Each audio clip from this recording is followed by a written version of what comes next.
All right, Nesivos Shalom, Parshas Vayishlach. If you'll notice, the second page is actually a piece from Parshas Vayetze. But I think there's a yisoid here that he talks about in Parshas Vayishlach that I think it's explained better in last week's parsha. We didn't have a share last week, so I figured we can make up for that. So at the beginning of the parsha, the first pasuk, I just put the few psukim just so you could see it. It says, "V'ata amarta heitiv eitiv imach." Right.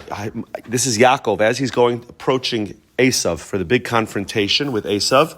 He says, "You told me, Hashem, that you're going to do good for me. V'samti ezaracha kachol hayam. I'll make your children like the sand of the sea. Ashalei yisafer miroiv. They won't be able to be counted. They'll be so numerous." Now, the issue that the Nesivos Shalom is going to point out is that bracha was never given to Yaakov. That bracha was given to Avram. And you see the three different, very similar brachas about the numerous numbers of their children. So in the first pasuk, this is right after the Akedah, Hashem says to Avram, "Kivarech avarecha v'harbe arbe zaracha choch v'shemaim." Hashem says to Avram, "I'll make your children like the stars of the heavens, v'kachol al sfas hayam, and like the sand on the sea." And they'll inherit the gates of their enemies. Yitzchak is only told choch ve'ashemayim. The next pasuk is Verbesi zaracha kechoch ve'ashemayim. V'nasat zaracha is kol haaretz haSa'el v'izborchu b'zaracha gai haaretz. Hashem tells Yitzchak, your children will be like the stars. So both Avram and Yitzchak got the comparison to the stars. Avram also got the comparison to the sand on the seashore. Yaakov's bracha in last week's parsha was v'haya zaracha ka'afar haaretz. They'll be like the dirt of the land, not the sand of the sea, the dirt of the land. Ufaratz the yom of a kedma tzafon of a negba, and they will spread out across the world. And all the nations, the families of the world will be blessed by you. So the Nesivos Shalom, he brings out this point. He says, Oid yesh levar, Masha bikesh Yaakov v'pilosai, hatzilenu miyad achi miyad Esav, v'ata amarta, and he says to Hashem, you said, heitiv imach, v'samti ezarachik chol hayam. Yaakov there are three brachas here. There's the bracha of being like the stars. There's the bracha of being like the seashore, the sand on the seashore, and there's the bracha of being like the dust of the world. Yaakov was only given the dust of the world himself, and yet he invokes the one that was given to Avraham Avinu of the Chol Hayam. And why? The question is why? Why does he pick that one to invoke as he's about to meet up with Esav? The bracha zu nemra Avram Avinu. That was given to Avram Avinu. K'dechsiv harba arba zerach goich v'ashmayim b'chol hashvas hayam. V'ilu Yaakov nisbarchu v'irchas v'yizerach ka'afar aretz. Yaakov, that we probably don't even always notice this because we figure afar, dirt by the ocean, other dirt, it all sounds the same. But it's really three separate brachas. V'lama hiske Yaakov b'tfilosai es birchas Avram v'leas habracha sheberchas b'ach ma'atzmai. Why wouldn't he invoke the bracha that he himself received instead of invoking the bracha that was given to Avram Avinu? So he says, "V'atam shehiske b'tfilosei es havtocha shenemar l'Avram v'samti ezaracha k'chol hayam." The reason we're reiterating the question is this is from a longer piece, and he had other questions that he was dealing with, but I want to focus on this one. Yesh lemer dehine nimshul Yisrael legimel dvarim. The Jewish people, if you take these three brachas, the Jewish people are compared to three different things: k'choch ve'ashemayim, the stars of the heavens; ka'afar haaretz, the dirt of the ground; v'chachol al sfas hayam, and like the seashore, like the sand by the shore. So he says this refers to different levels in serving Hashem, different levels of people within Klal Yisrael. So the stars are the people who are on a very high level. Or when Klal Yisrael was on, it could be different times in Jewish history when the Jewish people were at a very high level. Now, when they're afra aretz, when they're the dirt of the land, they're not at that level of koch ve'ashmayim. Stars, we know, are up. They're up in heaven, right? But while stars are very elevated, the earth has an advantage that it can bring forth produce. Right? We plant in earth, and that can bring forth produce, even though it's low. And what he talks about here, which we're not going to deal with, he talks about that's the midah of humility. When a person's humble, things can grow from that. Right? That's referring to their growth, that they're going to grow all over the world. That's the power of growth. But the sand that is on the beach has no power. It doesn't grow. You can't plant anything on a beach. It's also very low, but it doesn't seem to have any redeeming qualities. But it serves one very important purpose. It prevents the water from flooding mankind, from flooding. Right? The beach stands as a blockade from the ocean overwhelming the dry land, overwhelming mankind. That's what Hashem said when He said, "I'm going to make you like the seashore." That even when you're in the lowest possible situation, right? Where it seems like Klal Yisrael has no redeeming qualities. It doesn't seem like you're doing anything. You're not like the stars. You're not having these high thoughts and serving Hashem in a very elevated way. And you're not even causing things to grow. You're just literally like sand. Nothing. It doesn't look like you have any redeeming quality. It seems like there's no koyach of kedusha. There's no power of holiness. You're not like the stars, and you're not like the dirt that can bring out growth. Hashem says, nevertheless, I will still give you the bracha of Chol Hayam. I will still give you this protective quality. Like as we mentioned, that the beach prevents the water from overwhelming mankind, the Jewish people always have that kind of protective quality. Ve'imkein bikesh Yaakov vehiska b'tfilasei davka es birchas v'samti es arach chol yom. That's why Yaakov refers to this one right now, the beach. Why? Shebikesh me'Hashem yisbarach ala eis sheYisrael yeh b'shafal madrega. What he deals with in other parts of the piece is, why was Yaakov so worried about encountering Esav? Yaakov knew he was a tzaddik, so we know. Rashi tells us Katanti mikol chasadim, that he thought he used up his. But the Nesivos Shalom explains that's not really how bitachon works. You have to have bitachon on Hashem even when you may not be worthy of being saved. Hashem promised He's going to save you. So Yaakov is talking about future. He wasn't worried about that moment, about what was going to happen with Esav. But he saw that this encounter between him and Esav was going to be a repeated encounter throughout Jewish history. And he was worried about what's going to happen when the Jewish people seem to have no redeeming qualities. So he's asking Hashem to protect them always, even when they're kachol hayam. Sheyamid lem hakoyach shel kachol hayam. And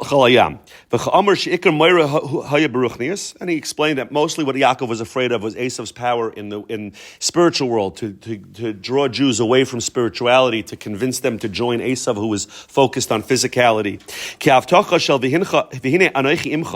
This promise that Hashem made to him, that I am with you, that when Hashem says I will protect you, that is hiala gashmias, that was on gashmias. But when it comes to spirituality, see, ultimately, a Jew, we know that there's a concept of hishtadlus by gashmias, but the hishtadlus by gashmias, this idea that we have to go to work and do our efforts, that's because Hashem created the world that way. But really, what we get, the salary we make, the profits that we make, really have nothing to do with our hishtadlus. They're not a direct result. Hashem created the world in that way. Maybe we'll do another shir about that one of these days, but it's not cause and effect. It's just that Hashem built that into creation, that you have to go through this for whatever reason. Okay? But when it comes to ruchnius, you cannot become a Talmid Chacham if you don't put in the time to sit down and learn. You can't be a Baal Chesed if you're not giving tzedakah. You have to do your part in order to grow spiritually. It's possible, it's happened to people, that they could have a nice parnasa even if they don't make the proper efforts. And it's not the way we're supposed to go about it necessarily, but that can happen. You cannot become a Talmid Chacham if you don't open up a Gemara, right? It's just not possible. You have to do your hishtadlus. Then, once a person does hishtadlus, then people have much more success than they maybe earned with their hishtadlus. Hashem gives them this matana, but you have to do your part. That's why Yaakov was afraid. Shema yigrem hachet, right? When Rashi says that maybe chait caused me to lose my merits, meaning maybe there's be a generation of Jews that just don't put in the effort. They don't put in the effort to ruchnias. And therefore, what's going to protect them? They'll have no way to be victorious, to overcome. Therefore, he reminds Hashem, not reminds, but he invokes the promise that Hashem made, that you'll be like the Chol Hayam, that you'll be like the seashore. That promise, the Kochlei Hashemayim, or the Afar Haaretz, that Jews are producing. Different levels of producing, but they're producing. Chol hayam means even when they're not producing, Hashem says, I'm going to take care of you. And that's what Yaakov was trying to invoke. Umaysa avos similar banim. We know that everything that happened to the avos is a symbol for us, their children. Shakadosh Baruch Hu shomer tamid al Yisrael. Hashem always protects the Jewish people, afilu ein biyadam uma, even if they're not worthy at all. Uv'chol matzav sheyudi nimtza, whatever situation a Jew finds himself in, yesh le es koyach ha'avtocha shel v'samti azaracha chol hayam. That Hashem says, I'm going to protect you anyway. Shafilu im ein loy klum, tamid yesh b'koycham shel Yisrael la'atzer es koyach hazara leval yishlatu aleim. So we always have this ability to prevent the ra, which is the waters, the flood waters, right? We know Noach, the whole world was destroyed by flood waters. We have this power to stop that. Okay, so now what's happening over here? So what he explained last week is what are these three different brachas that Hashem gave? What do they really represent? So this is a piece from Vayetze. V'haya zaracha ka'afar haaretz. This is when that last pasuk that we quoted on the top of the first page, Hashem gave Yaakov the bracha of afar haaretz, that you'll be like the dirt, right? Uparatz the yom of a kedmat tzfain of a negba of a nivirchu b'chal kol mishpacha adama. All of the families will be blessed by you. Matzinu eitzel avos hakadoshim shkol echad mehem nisbarach b'bracha miyuchedes. Each one had its own unique bracha. We don't have to read through all of it again. Avram nisbarach b'chayv shemayim, right? After the Akedah, right? And then afterwards, if you go down a few lines, Yitzchak was told chayv shemayim, and Yaakov is told afar haaretz. Okay, so if you go down about halfway through that paragraph, maybe a line or two after halfway. V'isa b'svarim akdoshim. It's brought down in the Svarim, holy Svarim, Lavar Inyan Gimel Madregas Elu. What do these three things represent? Right, what we learned in this week's parsha, the first page, is really just telling us the effects of it. But what are these three levels? Koich ve'ashemayim, cholas asayam v'afar haaretz. Those three levels. The koich ve'ashemayim hainu yichidei segula ha'ovdim la'Hashem yisbarach madregas gavayas. There are tzaddikim that are not from this world, right? Whether we've met them, we've certainly heard about them, we've read about them. There are tzaddikim that are they're in the Himmels. That's the lashon that you use. They're heavenly people. They're not really connected to the things of this world. They're doing things that we don't understand. But there's one problem with those types of tzaddikim. That problem is they're not very relatable. It's very hard. Like if you have somebody, if you went into Reb Chaim Kanievsky, right, and he told you, like, you told him you're learning 18 hours a day, and he says you're slacking off, right? It's hard to relate to someone like that. They're tremendous tzaddikim. They're keeping the world going. But as far as interpersonally to relate to them, it's very difficult. So he says, that those, the tzaddikim of the world, those who are matzdik the world, those who keep the world running, they are like the stars.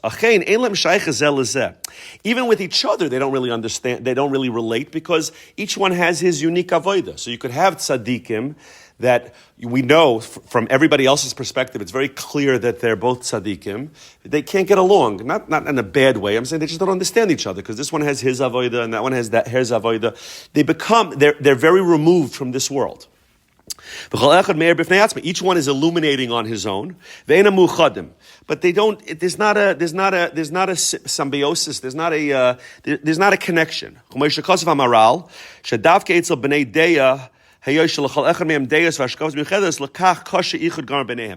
they have such a clarity of their mission in the world, when they do everything in such a high way, it's very hard to connect to others. Even other people who are on their level but have a different path, it's very hard to connect. What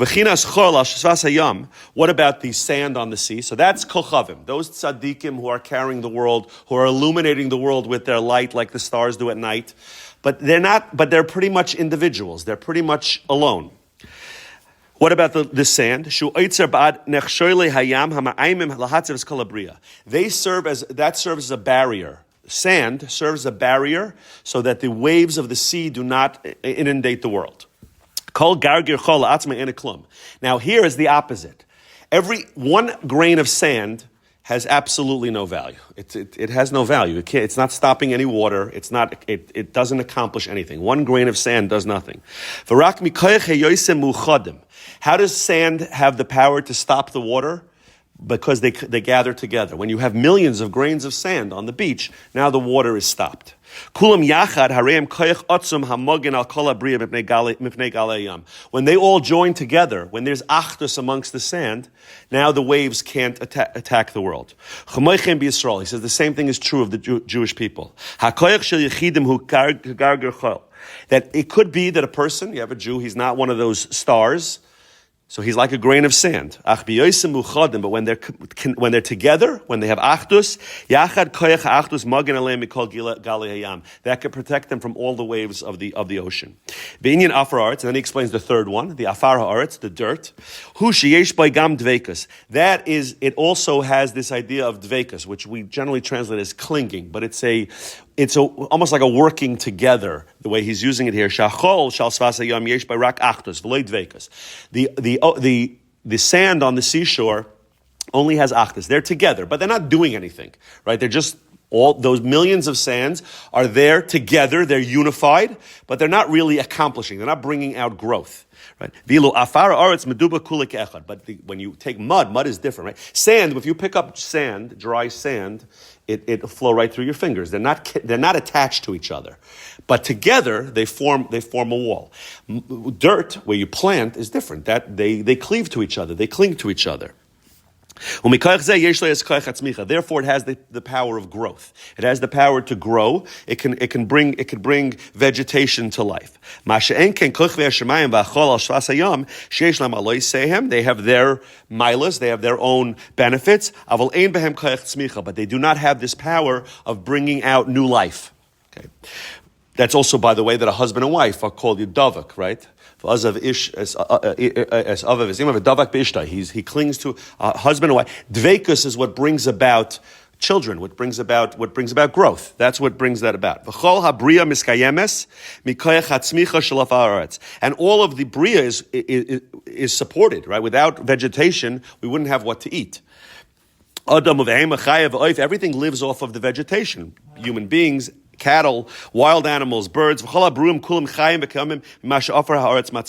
that brings. They all live off what that brings out.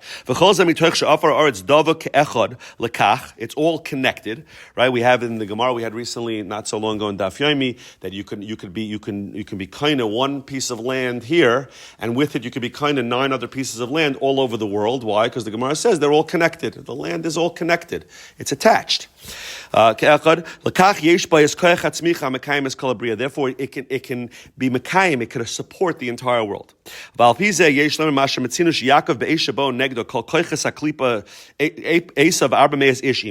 to our parsha. I mean, he's saying this in last week's parsha. Now Yaakov knows about these 3 different powers in Klal Yisrael. When we're under attack, which one do we need to tap into? Right? This is the first time that there was a war, us against them. This is the first time. Yaakov is going to greet Esav. It didn't end up being a war, but that's what he was preparing for, right? The whole beginning of the parsha, we know that he was preparing with tefillah, with gifts, with separating the machnas. So what does he tap into? Amar ki yorei anochi oisai. I'm afraid of Esav. Pen yovei avikani. Emal bonim. He's going to come and he's going to kill me, the mothers and the children. Va'ata amarta, and you Hashem said, Heitev eitev imach v'samti esarach chalayim. But I'll make your children like the sand on the shore. Lo hiska avtachas acheres. He didn't mention the other 2. Lo koich ve'ashemayim. He didn't mention that we're like koich ve'ashemayim, like we're like the stars. V'lo ka'afara aretz, or that we're like the dirt. Shehoftach lo that he himself, that was the bracha that he himself received. Rather, he's only mentioning this idea of the sand on the shore. At that moment when Esav is coming with 400 men, Esav is like the waves, the threatening waves of the ocean, threatening to erase, to eradicate all of creation. As Yaakov said, I'm afraid of him. Maybe he's going to come and kill mothers and children. What is the power against them? That's this promise that Hashem made. So in other words, there's a time for each of these madregas. There's a time for each one of these. But when we're at war, when we're under threat of war, when there are people who are dedicated to destroying us, right? And we're living through that, but we also don't have to go too far in any moment in Jewish history. We know where that is. That is the antidote. That is the antidote. And that's why Yaakov Avinu taps into this particular midah. Sheyesh lanu shanu muchadim yachad. That's this power that we have of joining together. that we combine as one. We find also, he's saying this in our parsha, but he's talking about this last week in Parsha Vayetze. Yaakov kar Lavan of Achiv k'shelavan radav achrav. At the end of last week's parsha, when Lavan chases him, after Yaakov snuck out with his wife and his children, Lavan chases him.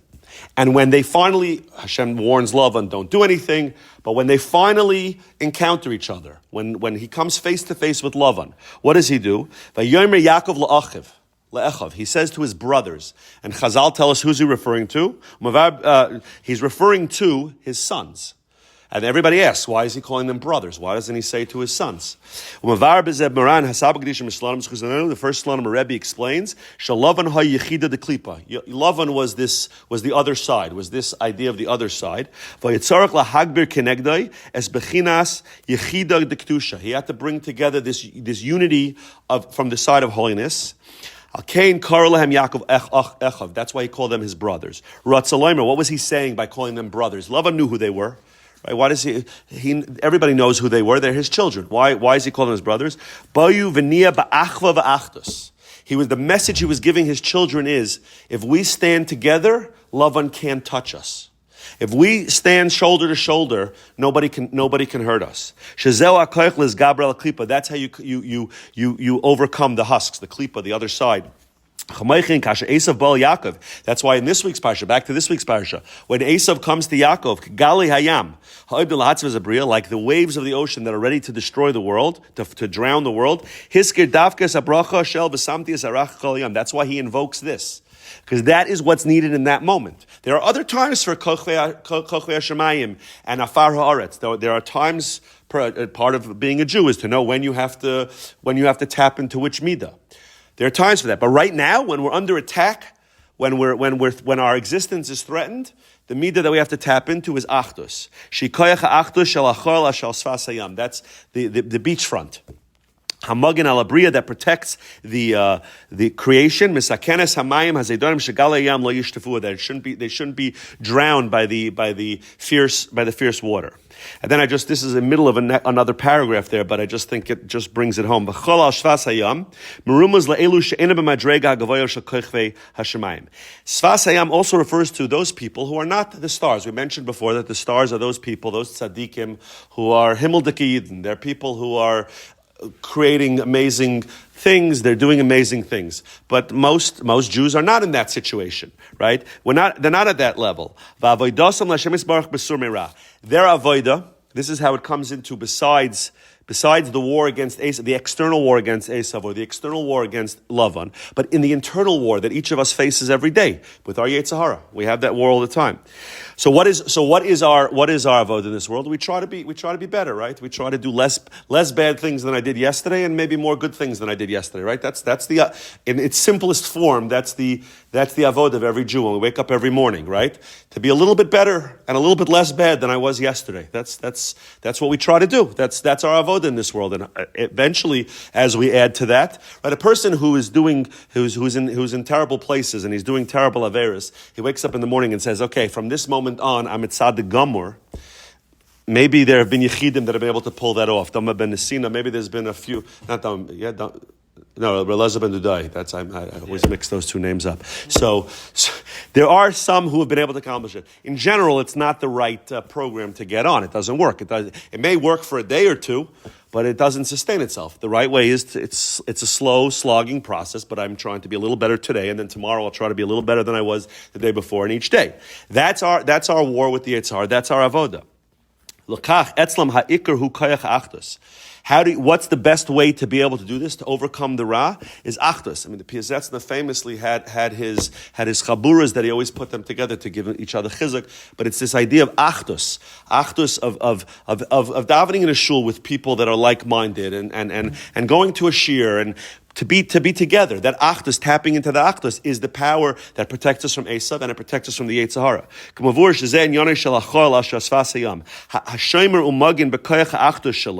That it protects with this unity. Al kol abriya megali ayam ha'ma'ayim lahatzav limchais abriya. Val derech zeh koyach ha'achdus shel Yehudim hamuchadim yachad.